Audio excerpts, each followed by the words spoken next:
Hello, tile friends. Welcome back to another episode of Tile Money, the podcast where we discuss the business of being a tile contractor. My name is Luke Miller, your host. I am a licensed tile contractor myself in the state of California. Tile Money is sponsored by the NCCA, the National Tile Contractors Association. And this episode is also sponsored by Laticrete International. I'm up here in Washington State, and I'm sitting down with my friend Jim Upton. Issaquah, Washington. Issaquah, Washington. Brew house here, yes. And I'm thinking about changing my hashtag to the brewery tour because every tile guy wants to meet at a brewery. Yes, good stuff. For sure. And the Northwest, home turf. Yeah. So, what do you like to do in your free time, Jim? My free time, I don't have a lot of free time, but what I do is I tile, I blog about tile, I think about tile. And I have a motorcycle, and I like to travel around like that. So that's about it. Nice. Pretty simple. What's the longest trips you take on your motorcycle? I've gone like 9 days. So, Really? Yeah, I went over to Montana. I've been down to California and LA, and not LA, but San Francisco and Reno. And then over to Montana, Wyoming. It's a blast. I love the whole road trip thing on the motorcycle. Yeah. It's awesome. How many hours what kind of motorcycle do you have, and how many hours can you do straight? So when I was traveling, my first motorcycle was a Buell, and it was not very good for packing. I got some pretty hilarious pictures of me with this huge pack on this little tiny Buell motorcycle that they don't even make anymore, by the way. I've never heard of it. And then it's an American-made deal. Okay. And anyway, so now I have a Kawasaki. It's a Ninja, but don't let the Ninja fool you. It's more of a sport touring bike rather than the street rod thing that everybody drives. Right. So it's more. I got like hard cases on it. Yep. And I love it. I love it. Okay. Yeah. Yeah, I'm familiar with those. So it's made for long hauls. It's called the Ninja 1000. It's called. Yeah. In Europe, it's called the I forget what it is, 1000 SX or something like that. So anyway. How long can you last like on a straight shot? Well, it takes a long, you take windier roads. Oh yeah. And, you got to get gas more frequently. I can only go like 150 miles or so. So, but yeah, it's kind of uncomfortable. So I would say a couple hours tops. Like you go a couple hours at a time. And then rest for a bit. Yeah. You hit the store, the gas station, and get off your bike and all that sort of thing. So my way of traveling is completely the opposite with a 40-foot fifth wheel behind a 1-ton truck. You need a little scooter on that thing. You can just dismount it and travel around a little bit. Yeah, I've been thinking about it. Yeah, I hear you. For sure. So Jim mentioned he's an avid blogger. He probably has one of the most recognizable tile blogs on the internet. DIY Tile. Is it what's the address? DIY Tile? DIYTileguy.com. DIY Tile Guy. So we definitely want to talk about that. We want to talk about your business as it is today. You're a state ambassador for the NCCA for the state of Washington. You got a lot going on. Like you said, you eat, breathe, and sleep tile. It's a lot of tile. Yeah, I know tile, so it's I don't really know a lot else. To be honest with you. Yeah. So I've tried to just kind of do as much as I can with it. Yeah, that's cool. So what got you started in tile? Take us back to the beginning. Okay, so the beginning, me and a friend of mine. I had no tile background. I had a brick background. About 4 years. I can actually lay a little brick. Not fast, nothing like that, nothing hardcore. Yeah. And then a friend of mine he was a helper for what we called a combo guy at a flooring store. So they did vinyl floors. So you're nodding like you know what I'm talking about. Right. Vinyl floors, P-lamp countertops, kind of like this stuff right here. And a little bit of tile, little backsplash on the tile. Didn't make any sense to call a tile guy to do like $100 worth of tile. Yeah. So anyway, he was a helper for that guy. So we got together and started our own business, and it was pretty much a disaster, to be honest with you. So it lasted 1 year. Yeah. And he got out. He said, "I've had enough." He's trying to get married and all that stuff. And I wanted to stick with it. I wanted to go like hardcore into tile. And get into so anyway, and then after that I started, my own business, just jumped into it. No training. Up here in Washington State, you can just start a business and be a contractor. Yeah. And so that's what I did. I got in at a flooring store, kind of jumped around, tore out a lot of my own stuff, Yeah. And that's how I got started, Wow. Not very, what do you call it, gracious or, anything like that. But Yeah. that's how I got going. I was one of those guys. You know what? It's funny though. It's a common story in the tile industry. It's a very common story. I hear it all the time. I mean, I guess I had a little more training, but I went on my own too early, basically. And it's a very common story. So it's interesting though, to make the jump all the way to today to where you're recognized as a great installer, very involved in the industry itself. Very committed. Mm-hmm. So how do you make that leap? What happened? So what happened is, when I was younger, I was in my 20s, and I started my own business. And like I said, I was doing it, flooring stores, trial and error. Didn't know how many tear outs I had in front of me, but there was tons of them. You know, and doing these are not fancy houses, so we're tiling over tub surrounds with green board and all that stuff. This is like the mid 90s, right? Yeah. And so anyway, but I wasn't really good at, I didn't really have anything going for me, to be honest with you. I wasn't a good tile installer, wasn't good with money, wasn't good with sales, nothing. So everything was a struggle. Everything was a learning thing. So it come to 2002, there was a recession in 2002. I had moved into Seattle at this point, and I was working at a flooring store. They had maybe like 10 tile guys on the board. I don't know how many, and I had worked my way up to like number 7 or something like that. And that recession hit, and they were keeping the top 2 guys going. Yeah. And the third guy part-time, that was it. Everybody else is out of luck, Yeah. So I'd had enough, and I went to work for another contractor. And the first contractor was an absolute disaster, we would, you put the waterproofing on. We were using that black, Laticrete 9237, right. Whatever it is. Doing that stuff and sticking to it wet with new thin set, Yeah. And if you had to pull a tile up, it was an absolute, you just ruined the whole thing. Yeah. Mesh tape, like if you forgot mesh tape, yeah, you didn't let that hold you up. You just kept going, keep going. Yeah. So anyway, it was a disaster. So I made it 6 months there. I needed the job, Yeah. I got in credit card trouble, like when I was self-employed. Yeah. So anyway, and then I finally got on over in Bellevue, Washington here, right by here. Finally got on a good tile store, pretty decent, a lot of old-time tile guys, a lot of really, really good tile guys. And then a lot of people just came through, so I was able to see good and bad and all that stuff. Right. And so finally, I stayed there for a while. And that's where like I count myself as like getting kind of good, Yeah. I was starting to get good and learn from these guys that were really, really good, some of them. Yeah. And so anyway, that took me up to the next recession, Yeah. And that was a whole nother thing. So, but anyway. Well, you survived the next recession. You got better. You continued. What lessons did you learn along that recession? So what happened is, so I was working at this store, and they were, this was an old, they'd been in business like 30 years or something like that.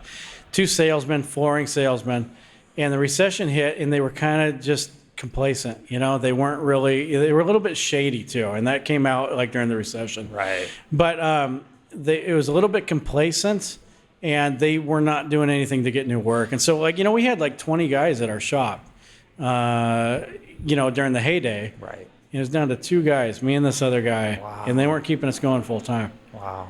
And so, I was on unemployment for like a week, and then they'd keep us going for a couple of weeks and all that stuff. So anyway, I kind of got the itch to get going myself, and I was smarter this time a little bit. Right. And I wasn't going to go in debt. I wasn't going to, do all the mistake. And I was a better tile guy. Yeah. And so I had like maybe, I don't know if it's 12 years, I guess probably 12 years experience at this point. And I went on my own again. What year was that again? This would be 2010. Okay. 2009. So right. It's in the heart of the recession. And pretty much the heart, yeah. It was tough, Yeah. and it was really tough. And so I what I did is I got building permits. I would get all these building permits, write them down. Yeah. This is before smartphones, and I would map them out. I'd print up the map, put little X's where all the permit, and then go out in the during the day like when I didn't have anything going, which was a lot. And I would go out during the day, kind of make like a map that sort of made sense. I'm going to be here, and kind of go on a logical route and all that stuff. I'd go on building permits, and I had no sales skills either. That was the other thing, and so I would just, I didn't have any sales skills, but I would go out and I would give them my car. I remember the first time I did it, I just sat in my car, I pulled up to the job and I sat in my car. I'm like, okay, I got to get out. I kind of had this little thing I was going to say. It wasn't very good.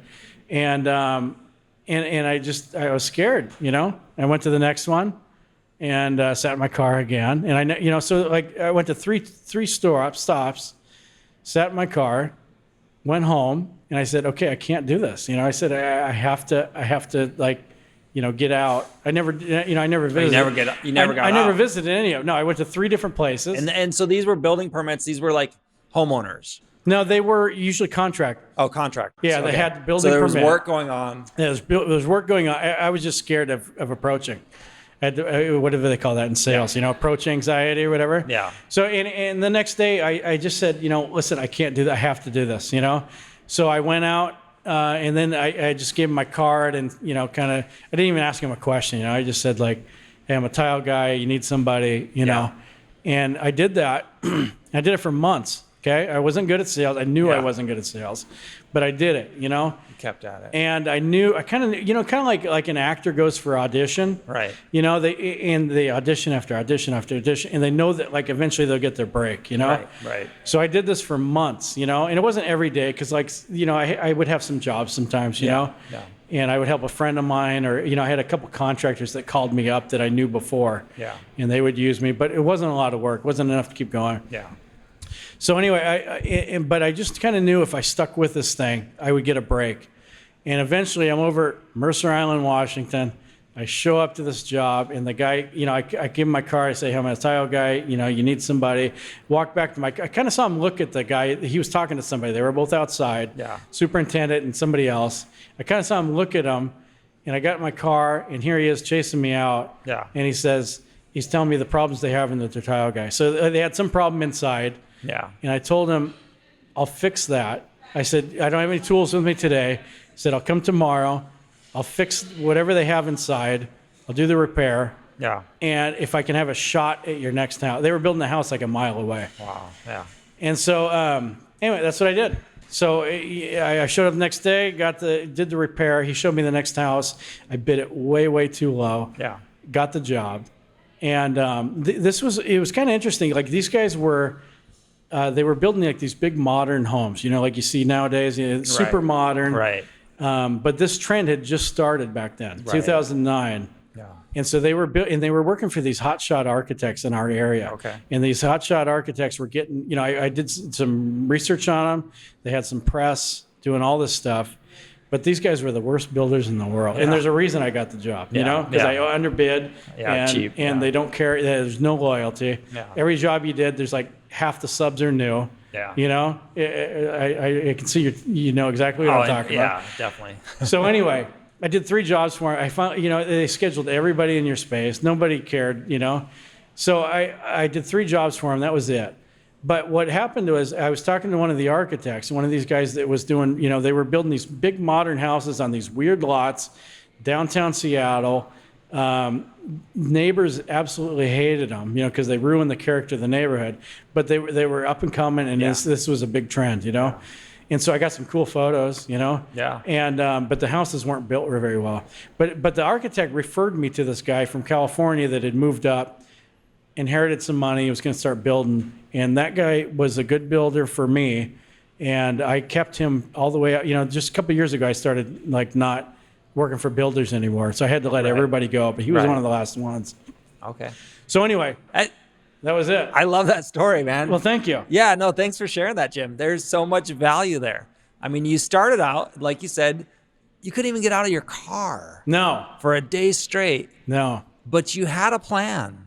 Yeah, and you I guess, did it. Yeah. You stuck with it. And you did something. Yes. You literally did something, which most people back in 2009 were doing nothing. Yes. Because after all, it's in the middle of the worst recession we've had in years brutal. and years and years. It was brutal. So why even bother? Yeah. But you didn't take that mindset. You went out and you did something. It reminds me of, I always like to use Ken Ballin. Yes. He says he started his business around the same time, Okay. at the heart of the recession, and he's not even a tile guy. He's self-taught. Okay. But yet he did something which is so much better than nothing. And what you did is you set yourself up. You eventually fell in with a builder that Yes. respected you and you could work with. And I also like what you mentioned. You kind of snuck it in there. You said, I got some good photos out of it. Yes. You knew back then that was powerful. Yeah. Yeah. Yeah. So, and I was hiring a photographer. Oh, you were? Oh yeah, because I had no. In the early days. Yeah, because I knew like I had to get photos of this. Yeah. I have no photography skills. I've learned a little bit since then. Wow. This is like 10 years later. I've learned a little bit. My photos still look amateur, Yeah. but his photos were good, and I still use them. And they still get a lot of like depending on what the trend. But these guys were ahead of the trend. Yeah. And so their photos still look good today. I did a job in 2008 up in this like kind of hot shot street up in Issaquah here in my hometown, and that photo looks dated, because they just kind of hit it just wrong, Right. So, but these guys were ahead of the trend and they got on, and so it was good for me, Wow. I didn't make very much money. In fact, I lost a lot of money, but it was good for me. That's even more incredible. I mean, you were hiring professional photographers, back during the recession when most people are like pinching pennies and you're just getting your start. That's tough. incredible. Good for It was you. tough. Are you still doing that No. practice? No, you No. have enough. I think work. there's a little bit of a charm to the amateur. Nowadays, Yeah. it's kind of going back the other way. Yeah, and so I look at these perfect photos on Instagram, and I kind of just pass them up, Yeah. I kind of like, there's something about the amateur, I don't know. Maybe Yeah. I'm just talking myself into that because I can't take good photos. No, it is. It is a real thing. It is a trend. Yeah. To where people are now getting tired of looking at so many perfect photos. Yeah, I that hear they you. just want to see a real photo. Yeah. Yeah, it is a thing. But So his photos look good. yeah. No, that's incredible. That's a great story. I love everything about that. No, thank you. There's a lot of value there. Thank you. It was So- brutal, but it was thank you. At what year did you start your blog? So here's what happened. So I hired a gal when I first started my business. I don't know if it's 2010, might have been 2011. Hired this gal off Craigslist, and it's kind of like the Craigslist story. She was good. I researched her. Yeah. My blog was beautiful. I mean, for the time, and now it would look dated, but it was beautiful. Yeah. And I really liked it. And she did my business cards and all this stuff. And I didn't pay her a lot of money, but it was a lot for me at the time. And she said she'd do the search optimization and all this stuff. Well, fast forward to a couple years later. I don't know if it's 2012. I don't know the year, Yeah. but 2012, I'm on the John Bridge forum. John starts this thread about websites and kind of just the very, very basics about websites. Yeah. Title tags. I know you know what I'm talking about. Title tags and description, stuff like that. Keywords, that kind of thing. So I read it and I'm like, well, hey, let me go check my own blog, or my own website. It wasn't a blog, it was my own website, home page website.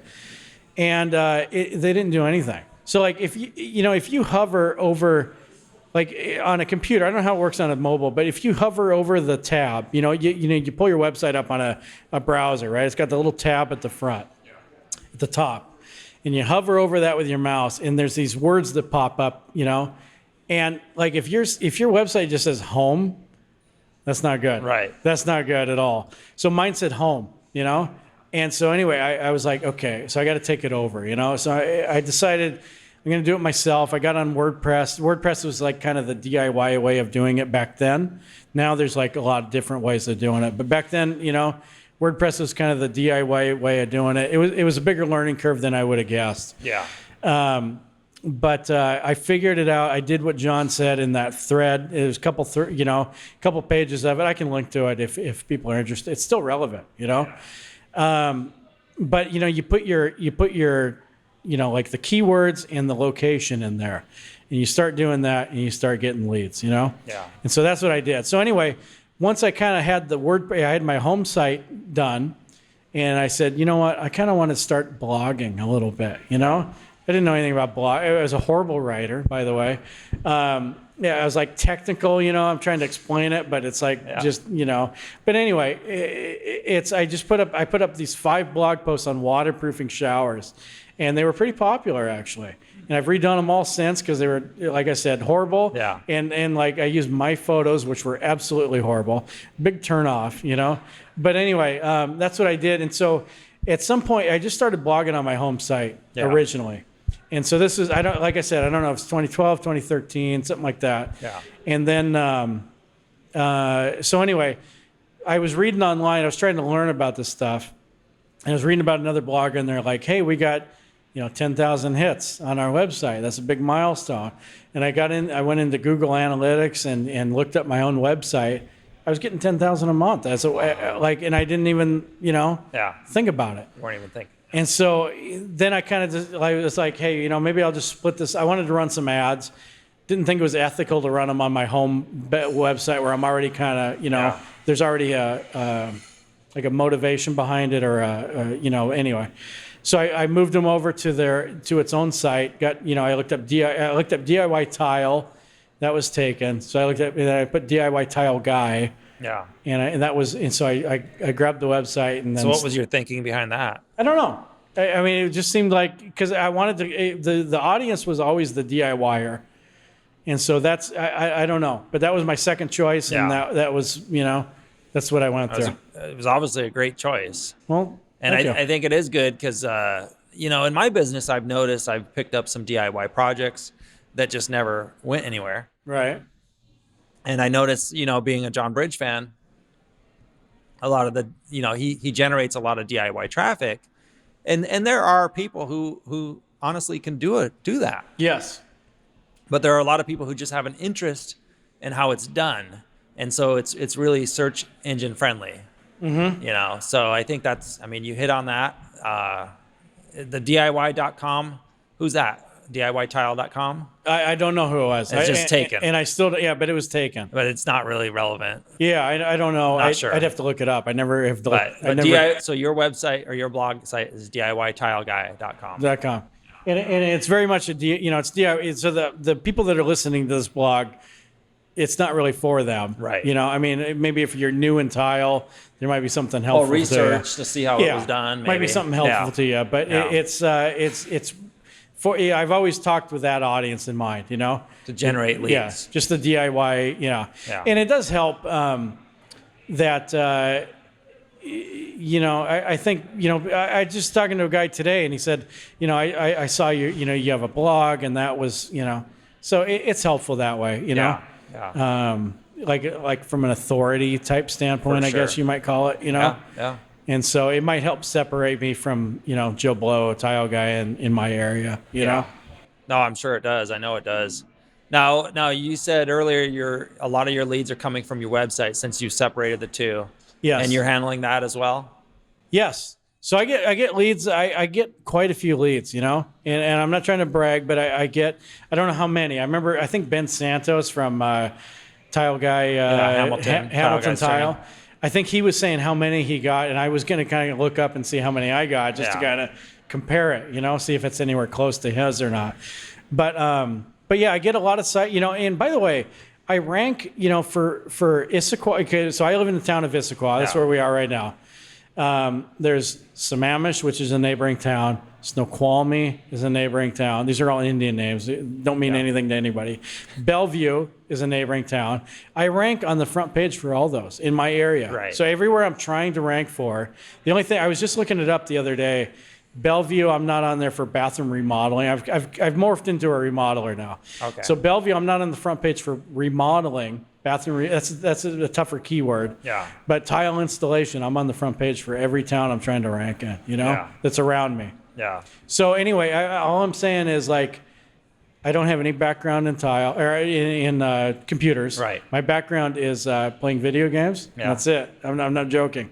And I have a high school education, no degrees or anything, but I kind of learned a little bit about this, and I'm able to rank on the front page for all the towns in my area. You know. Yeah. So it's been good. And you're still in the WordPress using WordPress. Yeah, so I'm using WordPress. It's gotten a lot easier, I imagine. Yes, and so if you're just starting out now, I don't know that I would go with WordPress. They have these web builders. Right. I think you were talking about Wix earlier. So Wix, they're like drag and drop type of thing. So Wix is one of them, if I'd known we were going to talk about this, I would have had a little more prepared. But, Oh, that's fine. But WordPress has some of those too. Yeah. And maybe I'll send you some links here after we're done with the interview. Okay. But WordPress is like a platform. So like, I guess it'd be kind of like in the tile world, it'd be kind of like foam board guys, Yeah. And so it's kind of a platform within the scope of things. Right. I really like WordPress. There's a huge community for WordPress. Yeah. But at the same time, if you want to go with Wix or whatever, I think things have come a long ways. Yeah. And so, like I said, there was a learning curve when I first got started. That learning curve is easier now because you can drag and drop, and it's easier for the contractor now to get going on their own website. Right. So anyway, but yeah, I like WordPress and I'm a big fan of it. Yeah. There's no more real coding. Right. I don't know anything about coding. Yeah. So. Oh, you never did? No, I don't Even know. in 2012. There's a couple things where I looked up online and I just copied. Copy and Yeah, paste. and then put in like my keywords or whatever. Right, But that's right. it. I know nothing about coding. Yeah. Even still today, I don't know Yeah. anything about it. So anyway, yeah. Well, that's great. And really, I mean, it just shows the power of just having a website, just being there and being consistent with it and doing something, Yeah. and making sure that, it is working the way it should work, doing a little research. Yeah. And like you took it upon yourself to create a new one because Yes. the one you paid for wasn't really working. Yeah, it wasn't really work. It turned out to be a blessing in disguise, I guess. For sure. What was I going to say here? No, I forgot.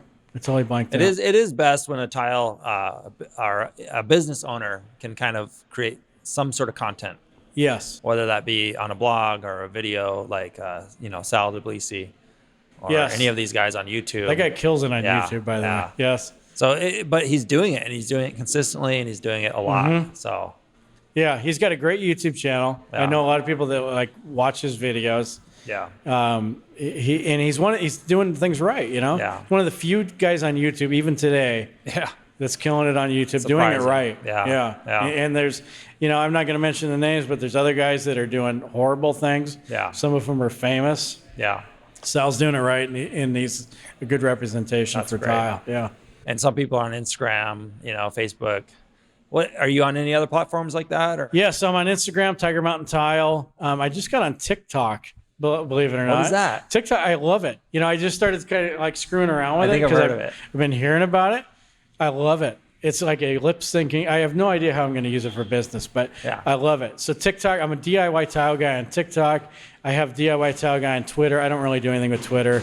Instagram seems to be a good platform, yeah, for me. it is. Yeah. Yeah. And so that's kind of like what I'm doing. So I view Instagram with my business, and then I have my blog, DIY Tile Guy, and that's kind of just what I'm doing right now. Okay. But yeah, Yeah, you never know with TikTok. I mean, I'll have to look into that. I don't know a thing about I it. love it. I love But it. I know, I'm embarrassed to say I love it. Yeah. Yes. I'll check it out. So what? It's just social media, right? Yes. Just an app. It's just another thing. Yeah. All right. Yeah. That's cool. So what are you? What is your business focus on now? You've told me. I don't think we mentioned it here in the episode. So I'm a tile guy. Okay, I've been Yeah. a tile guy since 1996. In the last few years, I've kind of morphed into a bathroom remodel. So I got a general contractor license. I had to increase my bond and all that stuff. Yeah. I hire a plumber, I hire an electrician, but I run the job, and I love it. Yeah. I love being in control. So kind of like, and we were talking earlier, the kind of the natural thing, you're supposed to like build your business, hire installers. It's not for me. Yeah. I like building bathrooms. I like being the only guy on the job. I like controlling the process. That's what I like to do, you know? And I took some sales classes, by the way. The sales classes were game changing for me. They were. Yeah. So, but that was back in like probably 2012 or so. Okay. And that was also helpful because, like I said, when I was doing the door-to-door building permit thing, I had no sales skills. Yeah. I was horrible. Yeah. But I knew I would get a break. So anyway, I took some sales classes, Sandler Sales, if they want a permit or Sandwich sales. Sandler.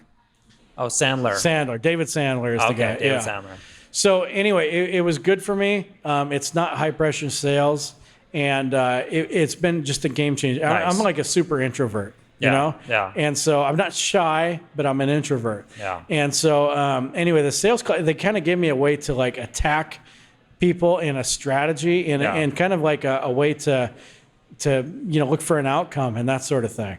And so anyway, the sales classes were game changing for me. I don't, I may use them in the future. I don't know how long okay. I don't know what the future holds, I really like what I'm doing. I don't think I can do it when I'm 70. Yeah. I can do it right now, maybe 10 more years, maybe 20 more years, Yeah. Maybe the sales classes, maybe I do something with those later, Yeah. and go more straight into sales. But I really like what I'm doing. I like building bathrooms. I like the control. I like working for myself. Yeah. And so that's what I'm doing right now. And it's working for you. Yeah, it's That's working. great.